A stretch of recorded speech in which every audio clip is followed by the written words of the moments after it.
Hi, I'm Kyle Mashima. I'm a club and high school coach, and I'm also the founder of Rotate 123 LLC, the makers of SoloStats. I've taught more than 600 coaches about using stats at AVCA, JVA, and Art of Coaching seminars, and I'm also an Art of Coaching volleyball partner.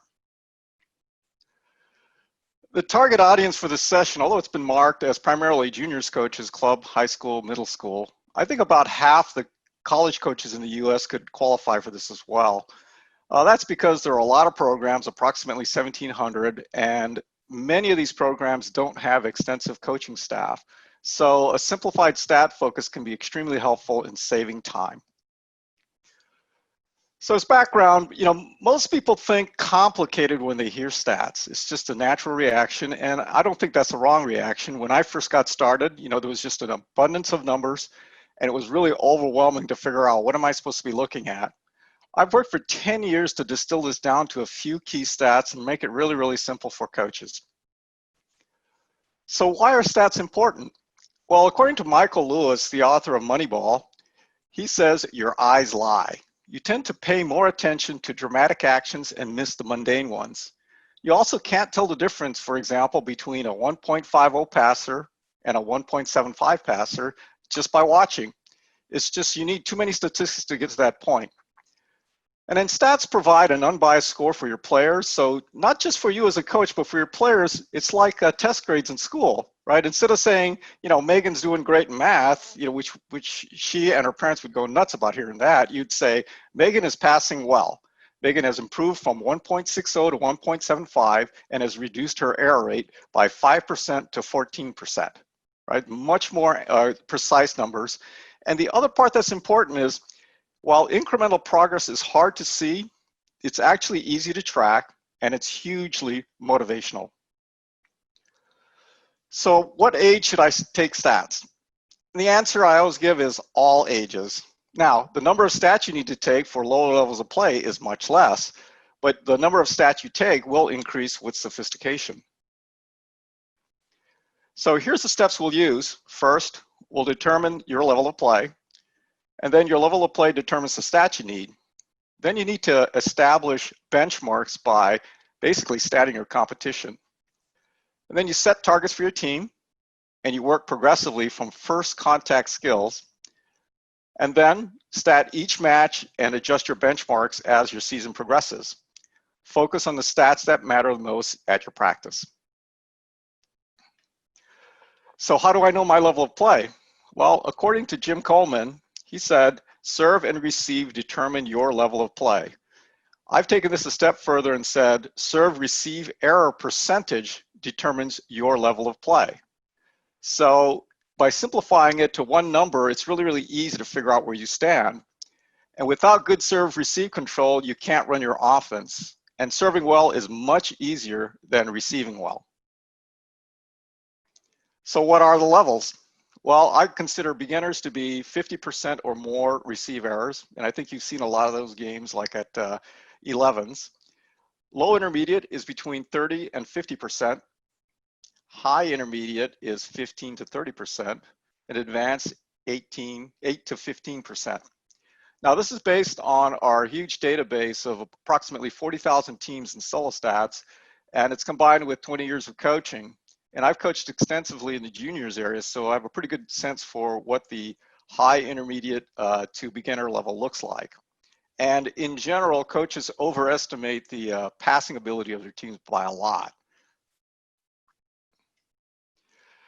The other thing we're doing is that my company and the Art of Coaching Volleyball is working on a simplified stats wizard. And it's going to be a mobile interactive product that will help you to get to the exact set of both the stats and the drills that you need to do. And here's an early access link for the product. Now you need to know the stats that matter. And you can see in this chart, this is a high school correlation for varsity teams. The vertical axis, the positive correlations go upwards, and then the negative are downwards. On the left side is more wins, and on the right side are more losses. So you can see that the first two on the left side are point scoring and side out, But after that, what are the specific skills? And they go from aces, kills, receive errors, dig errors, and attack errors. All right, that's the order. Skills that correlate to winning or losing. First, I don't really focus that much on side out and point scoring because they're complex multi-skill actions. I'd rather focus on single skills, which are much easier to improve. And of course, the first two are aces and receive errors, which are two sides of the same coin and are the number 1 and number 2 skills, serve and receive. This is followed by kills, and kills become more important at upper levels of play, but not at lower levels. Dig errors, which are the inverse of kills and are right behind receive errors in importance. Now there's some important nuances to the correlations. The first one is that serving errors are not highly correlated with losing. And I think you'll see this sometimes in the college matches where teams will be missing serve after serve, but end up winning. But the aggressive serving is critical to keep your opponent out of system. Serve receive quality is much less important than avoiding getting aced, right? So instead of worrying about getting that perfect pass up, the team really needs to worry about making sure the ball doesn't hit the floor. Blocking is not super important, and attack errors are important and are about number 5 in priority. So there are age and level considerations. Inexperienced players play is mostly serve and receive focus. So ball control is not very good, and there are very few kills. And aces are the way to win. I think you've seen these in these 11s and 12s matches where somebody will sit there and put out like 15 aces in a row. You need to be at a high intermediate or advanced level of play before kills start to outnumber aces per set. So prioritizing skills, learn to serve well first. And the reason is it's a closed skill and it's the easiest skill to learn. And if you learn to serve tough, it will put pressure on your team to receive better. So first skill to learn, really get good at serving consistently, really tough. Then focus on serve receive.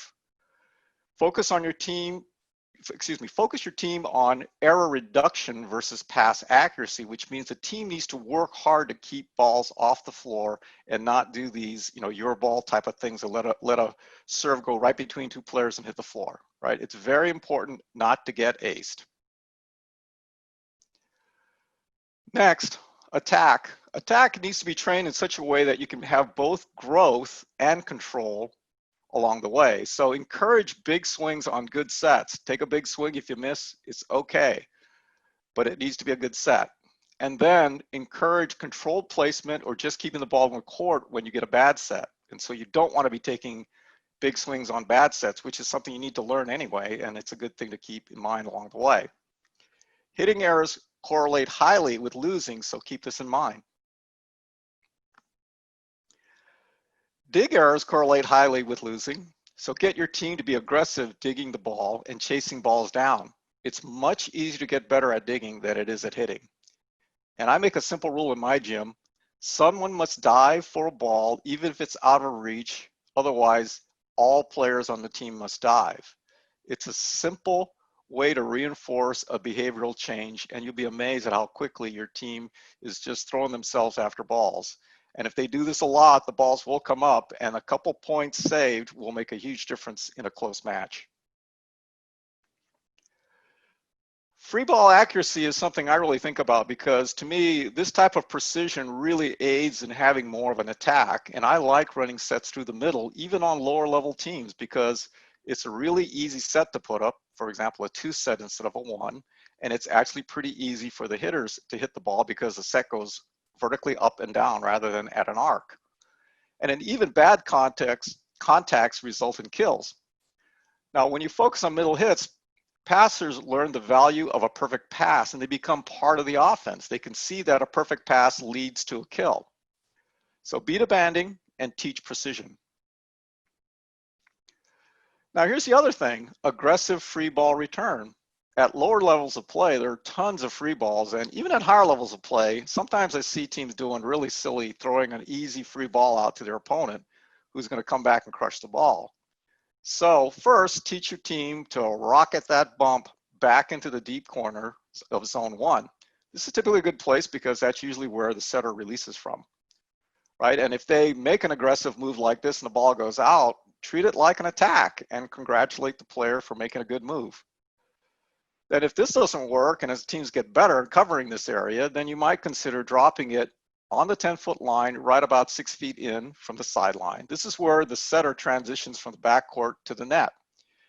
And if the setter takes this ball, they're instantly out of system, right? Because she's taking the first ball, libero probably has to set the ball. Or if she doesn't, it might hit the floor if the middle back player doesn't come up quickly and cover this ball.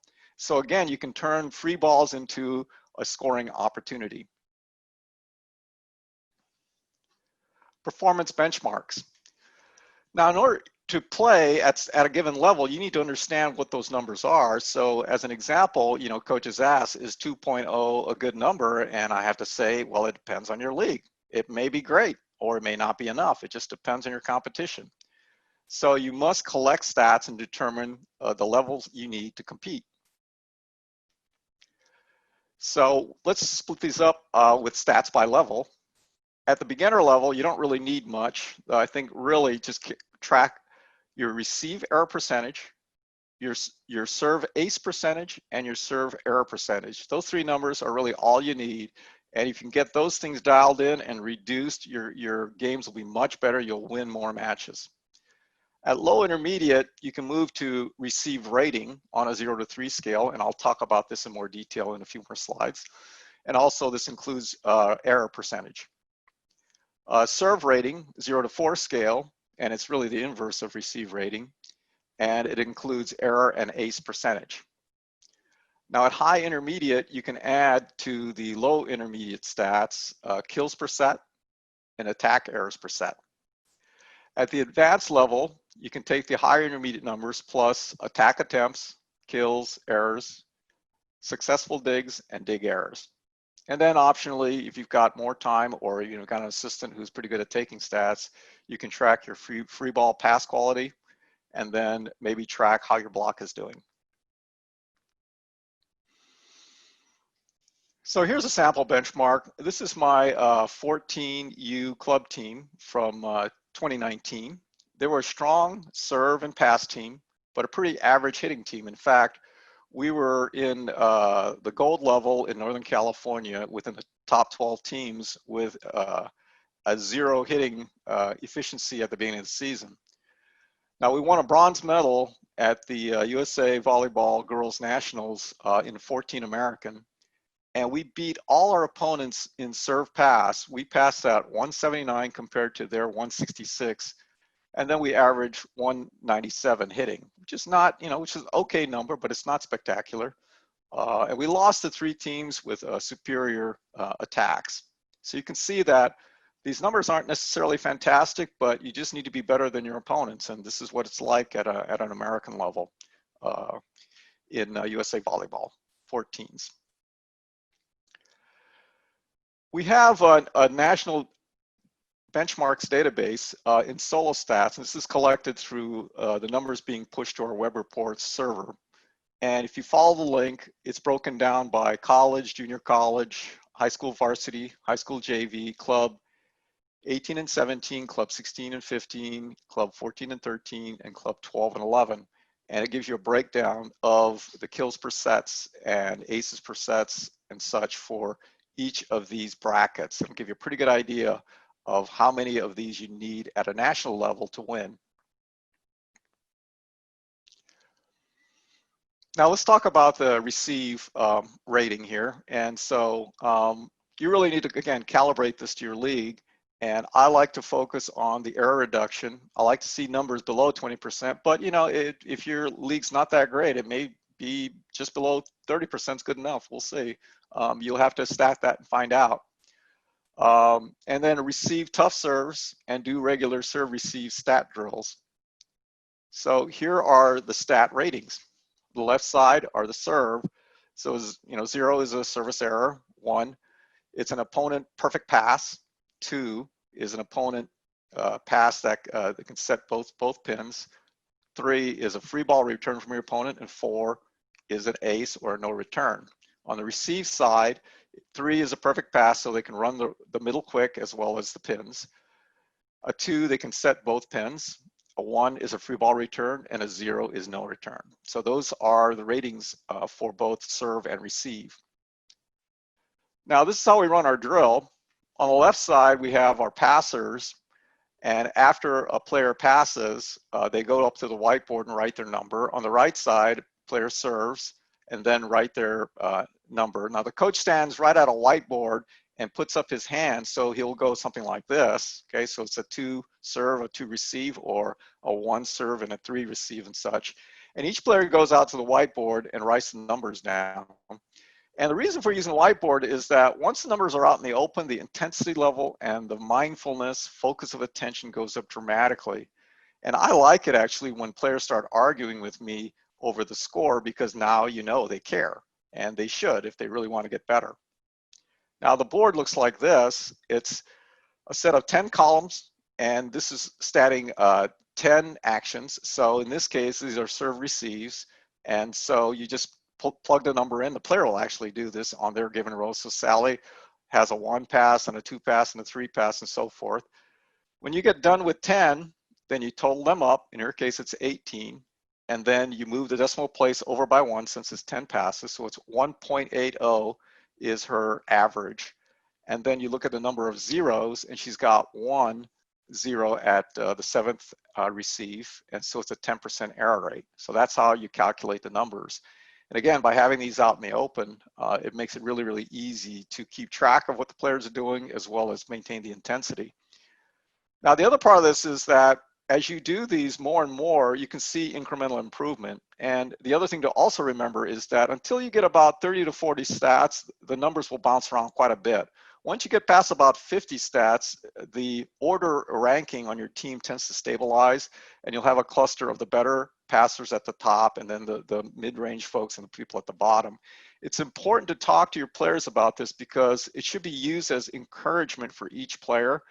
And once you have your team average for your top 3 passers, you can tell your players, and I see this a lot at like JV levels of play where players are athletic but not very experienced, that they're improving at 0.10 per week. And so, you know, the team average may only be 155 and, you know, Megan may be at 1.0, but if she keeps at it for, you know, 5 weeks, she's going to be in the range of being as good as the average of the starters. And at that point, she can jump on the court. And by knowing that she's improving by that much every week, she'll work very hard to get to that level. And so while it is comparative, it's important that each player is focused on their numbers to make improvements. There are a number of stat apps available. Of course, because we're a partner, we provide 2 main categories. SoloStats Touch, which is a free app, and it's free form. It's very good to use for things like practice statting, where you don't keep track of rotations and scores and substitutions. And then we have 2 match stat apps, which are SoloStats 1, 2, 3 and SoloStats Live. Now, all these apps are free. You can take as many stats as you want.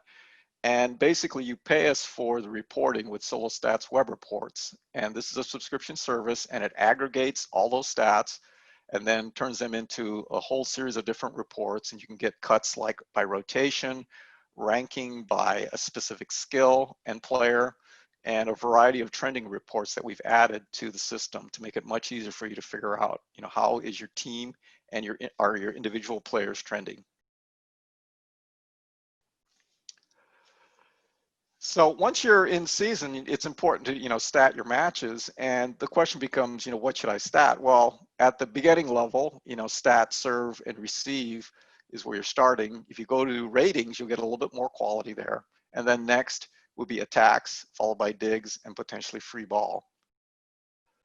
Now, if you're using a stat app, you can actually do a medium effort action, which is to stat the serve and the receive, and then just the end of rally stat. So this is the action that ended the rally. So for example, you know, Megan made a kill, or Becky had a digging error, right?